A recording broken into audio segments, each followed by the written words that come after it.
Hello students, আজকের এই ভিডিওটিতে আমরা বাবা সাহেব আম্বেদকর ইউনিভার্সিটির বিএড ফোর্থ সেমিস্টারের course 1.4.11 optional paper guidance and কাউন্সিলিংয়ের 2024 সালের প্রশ্নপত্রের উত্তরগুলো দেখব। তো প্রথমে আমরা গ্রুপে অর্থাৎ মার্কস 2 এর প্রশ্নগুলো দেখব। 1 নং দাগের প্রশ্ন হলো উত্তম মানসিক স্বাস্থ্যের দুটি বৈশিষ্ট্য উল্লেখ করুন। 2 নং দাগে আছে নির্দেশনার যে কোনো দুটি নীতি লিখুন। 3 নং দাগে আছে অটিজম বলতে কী বোঝান।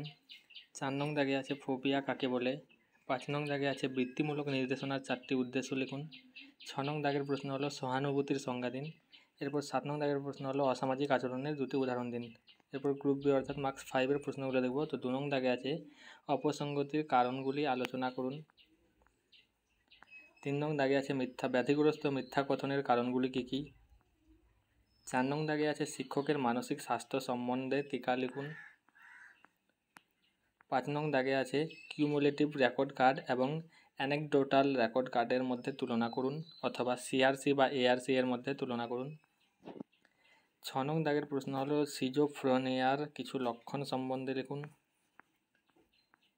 এরপর গ্রুপ সি অর্থাৎ মার্কস 10 এর প্রশ্ন হলো 7 নং দাগের সুস্থ মানসিক স্বাস্থ্য রক্ষায় গৃহ ও বিদ্যালয়ের ভূমিকা বর্ণনা করুন।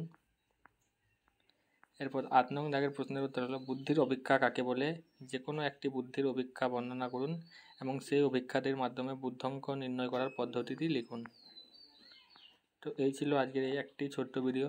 যদি তোমরা 2018 থেকে 2024 সাল পর্যন্ত প্রশ্নপত্রের সলভ পেতে চাও সাথে সাজেশন সহ, তাহলে পারিশ্রমিক মূল্য হিসেবে কিছু পে করতে হবে, তার বিনিময়ে ভিডিওগুলো দেওয়া হবে।